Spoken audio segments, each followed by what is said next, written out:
Olá, amigos, estamos de volta com o nosso Fala Aí. Esta semana vamos tratar do assunto mais comentado, claro, não poderíamos deixar de lado, que é a intervenção federal no estado do Rio de Janeiro. Agora, eu acho que para mim e para Menezes, nós dois que somos os protagonistas desse programa, não interessa a questão da intervenção propriamente dita.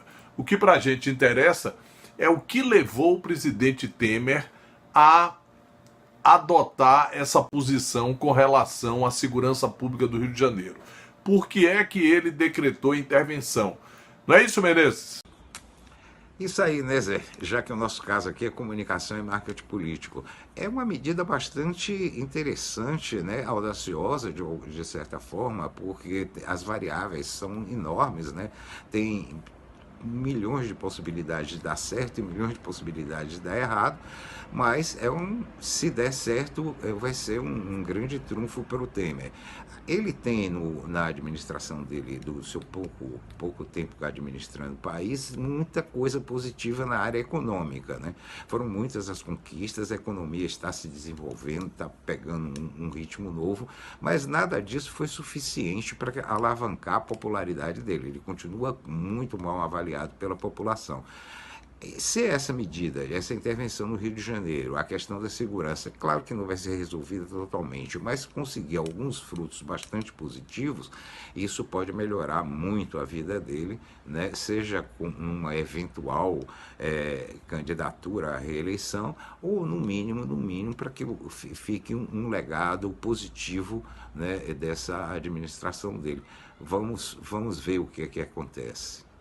Do meu ponto de vista, eu acredito que a intervenção foi uma jogada do presidente Temer para atacar aquilo que ele já devia ter atacado desde o início do seu governo, da sua interinidade, que era a questão da segurança pública, que é uma questão que contamina todo o Estado brasileiro e coloca as pessoas numa situação, principalmente os trabalhadores, as pessoas mais simples, mais pobres, as pessoas que precisam estar na rua cedo para ir para o trabalho, as pessoas que usam transporte público, as pessoas que caminham pelas grandes cidades e pelas periferias. Essas pessoas estão realmente reféns do crime organizado. Não é só no Rio de Janeiro, não. É no país inteiro. Isso em cidades grandes e cidades médias e até cidades pequenas pelo interior do Brasil. Então é um assunto que ele já devia ter tomado providências antes. Não tomou. Aí aproveitou a sua agenda econômica reformista, que teve a reforma trabalhista, agora estava propondo a reforma da Previdência, mas aí teve outras medidas saneadoras na área econômica e que reduziram os juros, reduziram a inflação, controlaram os preços. Então nós temos realmente conquistas econômicas. Só que essa agenda econômica do presidente Temer, ela esbarrou na Previdência, na reforma da Previdência. E aí ele ficou emparedado pelo Congresso Nacional, porque não ia conseguir aprovar a reforma da Previdência, e ele aí lançou mão do ataque à questão da segurança pública. E nós vimos aí que a medida que ele tomou foi uma medida, digamos assim, bastante controversa, que é a questão da intervenção federal no estado do Rio de Janeiro. Esse é outra questão. Porque também tem uma questão que aí a gente vai analisar aqui, eu e o Menezes, né, Menezes? Que é a questão da necessidade do Temer tentar ser candidato à reeleição. Necessidade por quê? Necessidade dele, pessoal, da carreira política dele e também de se manter com foro privilegiado para não cair nas malhas do juiz Sérgio Moro após deixar a presidência da República. Ele precisa ter foro privilegiado. Então ele tentará, com essa manobra, viabilizar o seu nome para tentar a reeleição. Não é isso, Menezes? Pois é, Zé Américo, mas até independentemente da questão da possibilidade de se candidatar a uma reeleição, que agora, né, parece uma coisa bastante provável, já tem inclusive gente resmungando contra a intervenção, mas sobre esse ponto de vista do aproveitamento político da intervenção, era uma necessidade do Temer também deixar um legado, né? Se candidate ou não à reeleição. Ninguém passa pela presidência e quer passar em brancas nuvens, não deixar um legado, uma coisa que as pessoas compreendam, aprovem, né? E justifiquem a presença do sujeito durante o período curto, ainda que curto como o caso dele, na presidência, né?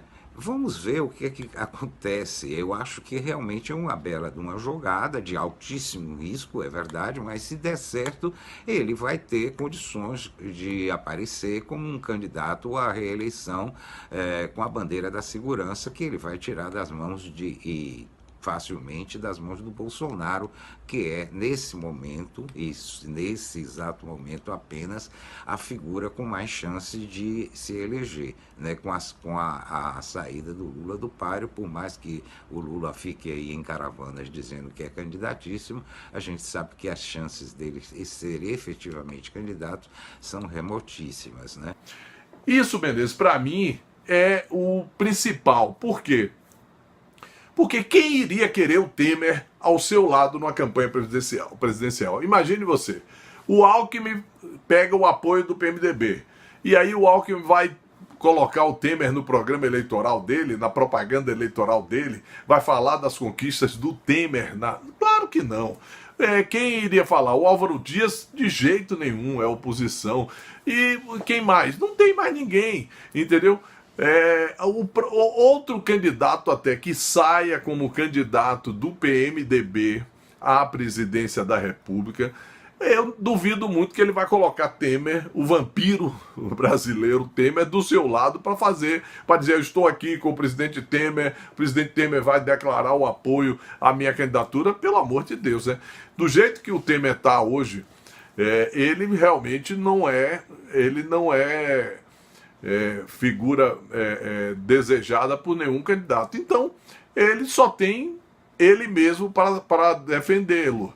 E eu acho que uma candidatura dele é uma candidatura que ele vai ter chance de defender o seu legado e, quem sabe, se tiver êxito aí no combate à violência do Rio de Janeiro, na intervenção que ele está fazendo no Rio de Janeiro, ele alavanque o seu nome aí para o patamar dos 10%, 12%, quem sabe, e seja decisivo no segundo turno. Aí sim, no segundo turno, tem gente que vai buscar o apoio dele do PMDB, com certeza. Por enquanto, meu amigo, eu acho que é isso. Então, para mim, resumindo, esse momento, a intervenção do Rio de Janeiro está ligada a saída de Lula do páreo e ao fim da reforma da Previdência, pelo menos nesse momento. Então, esses três assuntos estão interligados.